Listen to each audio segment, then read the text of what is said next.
The pupils listened intently to the teacher before working on a special assignment. The difference today was that many of the new pupils were in their 70s, 80s and even 90s.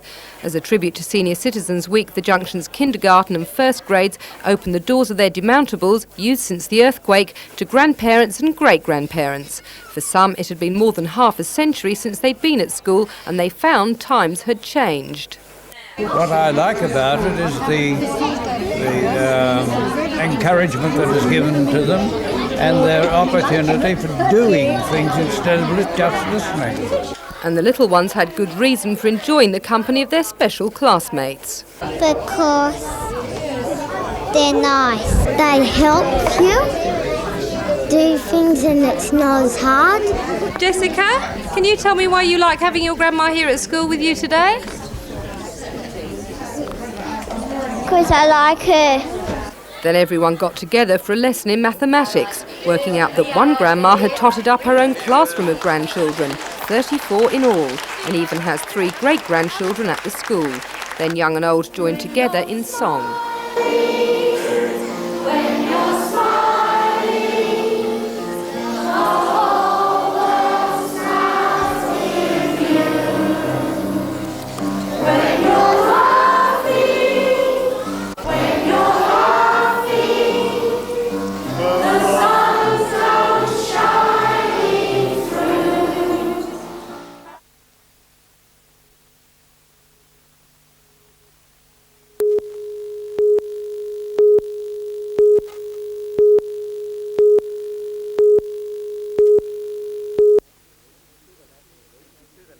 Entry to the National League may be a little smoother than anticipated if the findings of the Bradley report bear fruit. The document recommends that regionalisation of the NSL takes place, which would allow Canberra, Brisbane and Newcastle the opportunity of fielding a team in the National League. However, at this stage it's win the State League and be sure of promotion. And at a media sponsor function at the Austral Club today, Secretary David Maguire announced that Kiwi international and Sydney Olympic star Robbie Ironside, Sydney Olympic teammate Gary Phillips and former KB United and current Blacktown captain Ralph Meyer have signed for the coming season. For Meyer, it's a pleasure to be back home. I'm glad to be back here with the players and the sponsors that Newcastle have got this day. I'm sure that the aim of getting back into the National League will be forthcoming, yeah. And he's looking forward to linking with the club as soon as next Monday. Well, it looks that way. It depends basically on the result we get this week against Apia Leichhardt. If we lose, then I'll be here next week, yeah, so it's looking good. For coach Willie Gallagher, the 12 local players that make up the bulk of the squad is pleasing, and he's looking for more locals. The first thing that I'll be doing, and I have been doing, is talking to players that have gone for the area, give them first opportunity to come back to Newcastle, and the opportunity is going to be there for them, so it's up to them. They either take it, and if they don't take it, we've got to look elsewhere.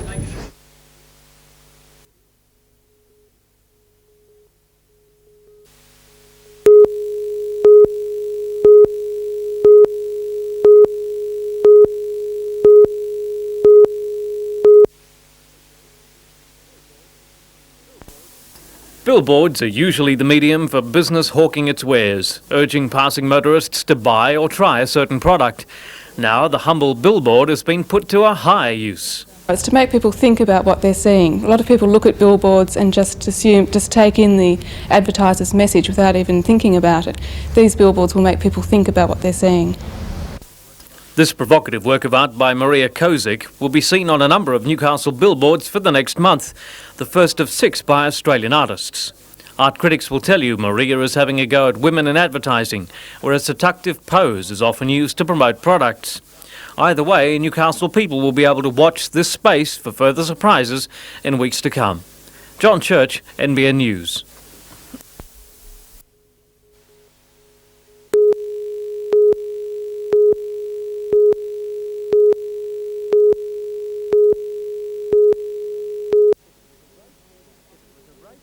If it was a race meeting, only the real mudlarks would have faced the starter. But the inmates of the Cessnock Corrective Centre are made of pretty tough stuff, and there were no scratchings from the field of 120. They ploughed their way around the 700-metre track 43 times apiece, and the heavy going took its toll. Just over here, over there it's ankle deep there, and I think the conditions in the day are very hard going. and the inmates are putting in a giant effort for the earthquake appeal. Prison authorities wanted to call the event off, but after weeks of organisation, the inmates were having none of it. Yes, this is the first time inside of this jail that the inmates themselves have organised an activity which is contributing to the community. Their foot-slogging efforts raised more than $10,000 for the Lord Mayor's earthquake appeal and won praise in high circles. They look after their own security. They make sure that it's not going to backfire, that they want this sort of thing to go. They don't want to be seen as blowing the good things.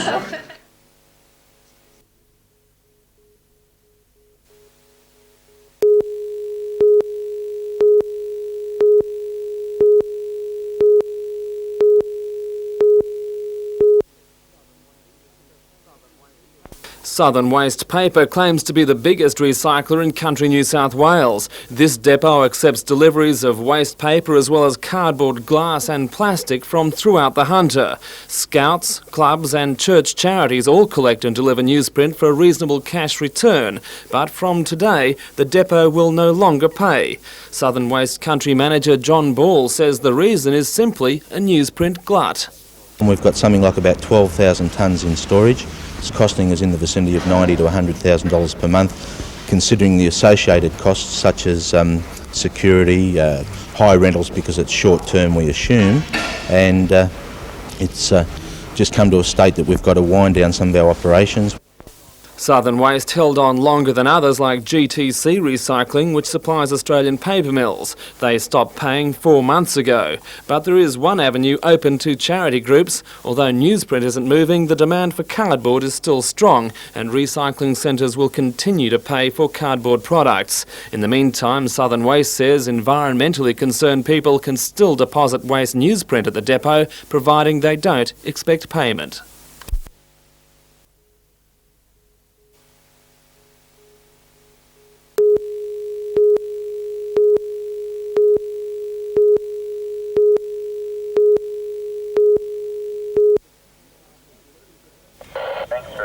Newcastle police have carried out many street crime operations over the years, but this will be different. The community is playing a big role in the campaign from the outset. Publicans and hoteliers have already been advised. Today, members of the community consultancy group also joined the campaign.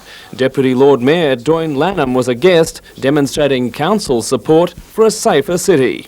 I think it's essential that we clean the city up a little bit, and I think the approach that the police have taken is commendable, and it's to be hoped that we'll be very successful. I've got no doubt it will be successful because it looks like we're getting back to the old days of police on the beat, and in my day it was very successful. From tonight, police will be back on the beat with instructions to target hooligans, underage drinkers and car thieves. There are more than 100 licensed premises in Newcastle City, including 24 hotels, many jostling uneasily with residential and business areas. Inspector Ian Cleary says that throughout autumn, late-night rabble-rousers will notice a constant police presence. We are determined to stamp it out, to bring it back to a family-orientated city where the mums and dads and the older people like myself are inclined to come back in, and I think as a result trade will prosper, that perhaps the louts who aren't spending as much then won't be there, and the mums and dads will come in and spend their money, and the trade will get better too. So as a result, I think everybody will prosper as a result of this exercise. The emphasis on public support for the campaign is a tactic. Police want troublemakers to know that they are rejected by the entire community. Mr Cleary hopes a public opinion survey will add weight to that message.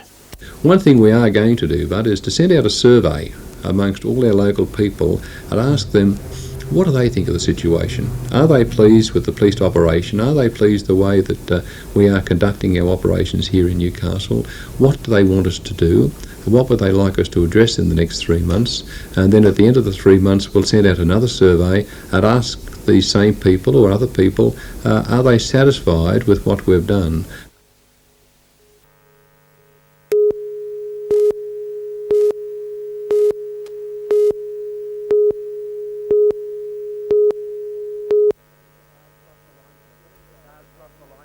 The Tars crossed the line for the first try of the match when they took the gamble to play the ball instead of having a simple shot for goal.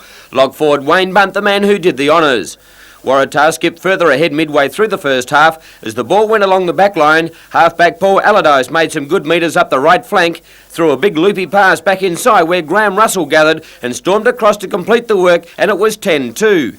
But just before the break, South hit back, and it was Tony Amity who made the initial bust. He offloaded to lock Robert Rouse, and looming up on his right was 5'8" Dean Mikowski, who got the pass and scored under the posts. Tony Picken kicked a penalty for Waratah, and straight after Peter Parr missed a sitter, which was to prove costly. In the 30th minute of the second half, South scored a controversial try to level the scores. It appeared that around 3 passes were forward in a sustained passing move by the Lions, but in the end it went out along the back line where evergreen flanker Norm Sheether was on the end, and he crossed in the corner. However, the Tars got the win when fullback Tony Picken kicked a great field goal, and Waratah were home 13-12.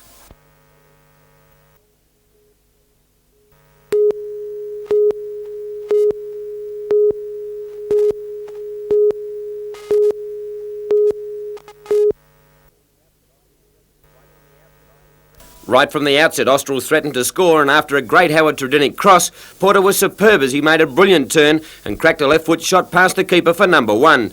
8 minutes later, Tredinick again got the ball to Porter, who beat the keeper, then unselfishly laid the ball back for big Doug Elphick, who did the rest. Goal 3 was a classic team move started by Scott Gresham.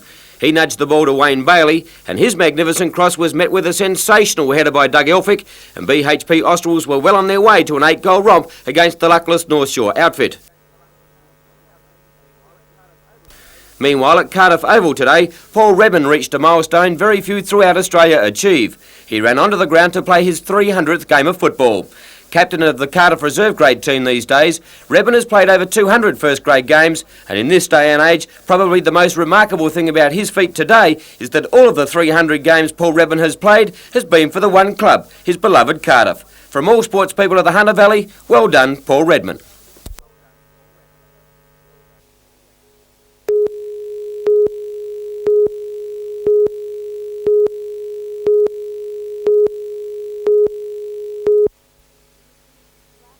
It's big, black and awesomely powerful. Meet the Hunter's new rescue helicopter.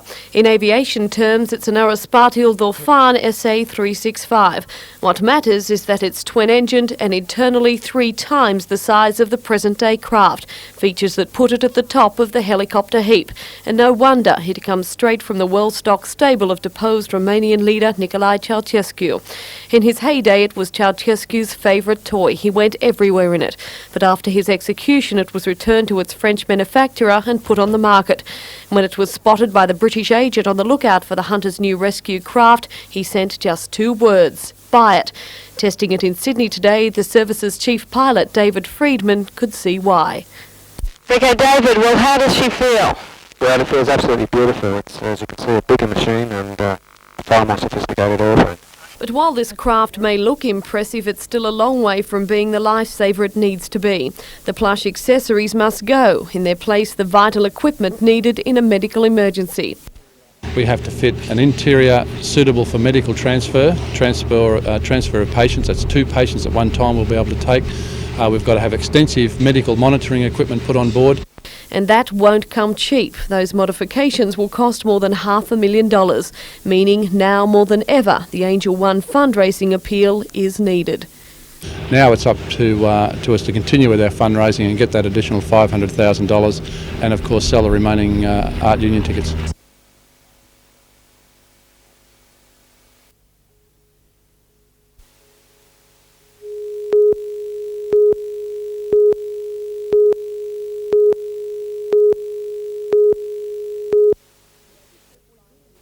Mr Ship was in Newcastle for the opening of Bimet Lodge in Union Street, Australia's first residential training centre for the building industry.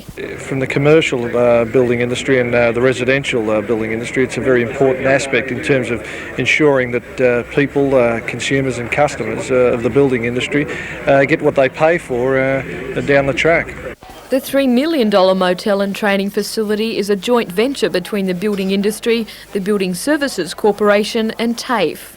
It's unique in the sense that it's the first of its kind for the building industry, and it's also the first official joint venture between TAFE and any industry in Australia in terms of providing educational support to an industry. The complex includes 29 rooms, a swimming pool, restaurant, lecture theatre and an advanced computer room. What we're trying to do is create better and smarter building managers for our industry. Our industry is not unlike any other industry. We need to retain our competitive edge, and we need to retain our competitiveness in world markets. While the centre caters specifically for the building industry, it also offers commercial accommodation and will provide on-the-job experience for students of the food and catering course at Hamilton TAFE. Jodie McKay for NBN News.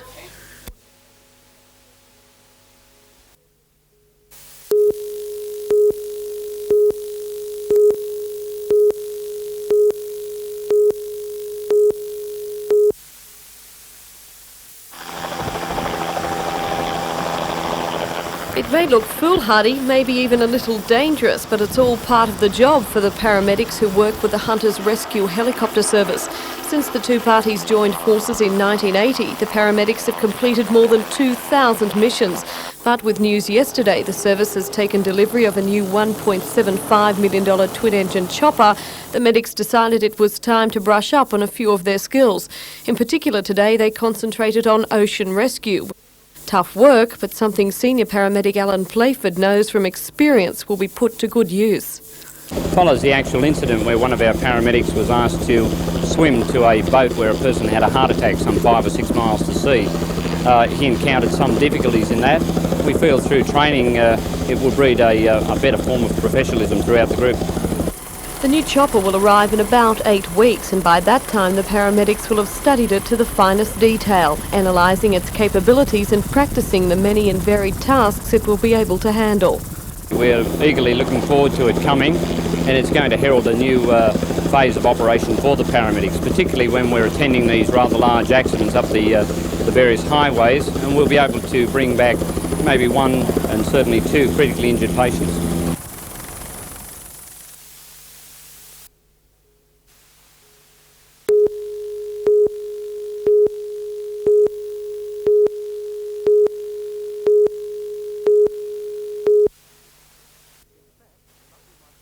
In fact, the 91 works on show in the Lovett room of the Lehman Street Library are exhibits of the highest standard, the best the state has to offer from both government and private schools.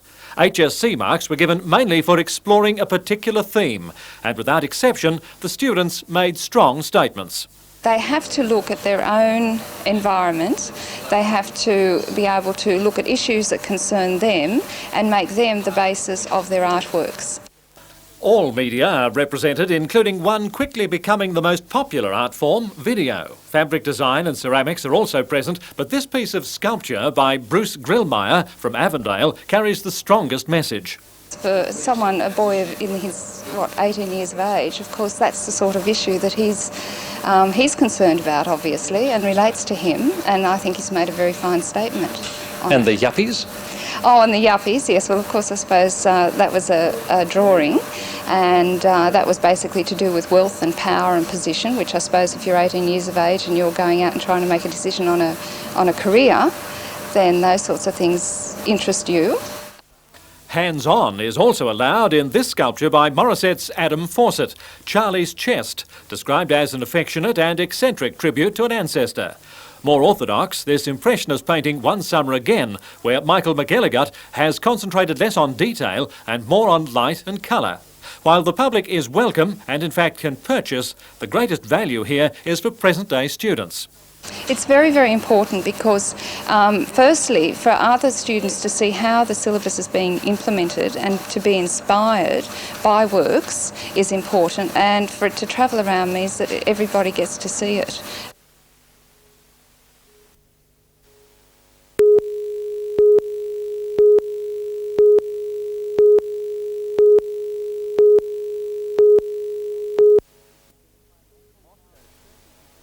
The Moscow Circus has been playing to full houses in Newcastle and indeed around Australia. And this is one of the reasons why. The giant Siberian bears skating, riding and playing their way into circus goers' hearts.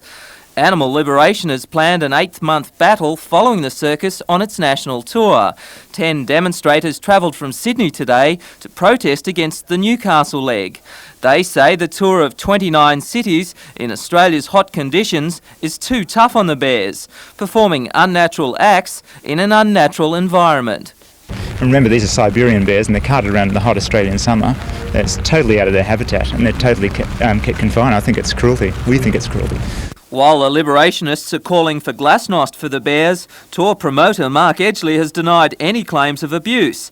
Edgley says the circus has an international reputation for good care. I mean, they eat better than I do, and they live in the proper sized cages, and if they were treated badly, we wouldn't be able to perform. And we have certain rights which we have to follow by the RSPCA and the quarantine, and we follow those regulations. Meanwhile, one of the human performers from the circus has been putting his neck on the line for onlookers on the harbour foreshore. Mikhail Pliska performed the hangman's noose, a Houdini-style escape act. The 34-year-old was bound by ropes and lifted neck first 7 metres into the air by a giant crane. Circus officials stress nobody should attempt to copy this act. For the uninitiated, it would mean certain death.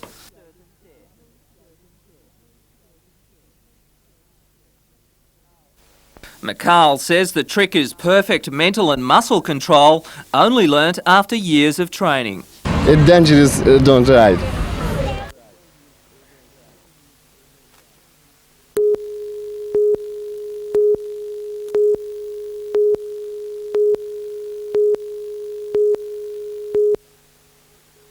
According to the National Trust, Heritage Week is about education. These young minds are learning of an important part of Australia's history. It is a time just to think about what it is that we value about the past and how we can identify those things and carry them forward in the future. The National Trust's Executive Director, Wendy McCarthy, today launched a week of celebrations at the Newcastle Regional Museum. The Trust decided this year to focus on the Hunters' rich history, renewing calls to preserve heritage buildings damaged by the earthquake. Ms McCarthy is looking to a strong recovery, with 100% tax exemptions announced for any money donated to restore quake-damaged National Trust buildings. As the party began today, the Trust has planned a series of events during the week, including seminars and open days. The Regional Museum has dropped door charges, encouraging Novocastrians to explore and enjoy their past.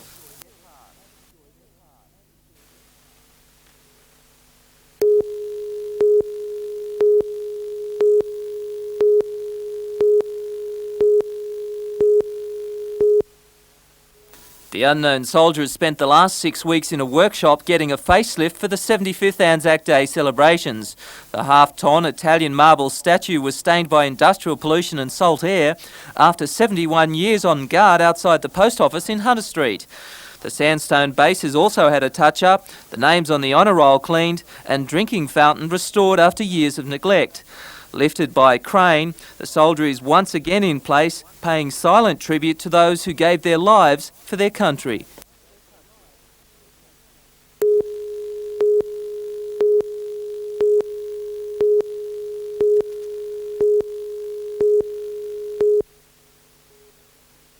The netball season was supposed to begin 3 weeks ago in the Newcastle district, and with the sun finally appearing today, it was a welcome relief to finally hit the court. The Newcastle Netball Association boasts one of the largest memberships in our region, with over 320 teams and around 3,500 registered players taking part. An enormous task for organisers on a weekly basis, and more so if matches are called off due to the weather. The spokesman for the association did hint that numbers are down on previous years, a trend that they hope to arrest in future. At the National Park Courts today, all competition got underway, and the A grade for this year is being tipped as a wide-open affair. Cricketers' Arms will start favourites, but will be hard-pressed by Sinbads and West League's Novos. Top Guns are also considered one of the more favoured teams and could figure prominently as the year progresses.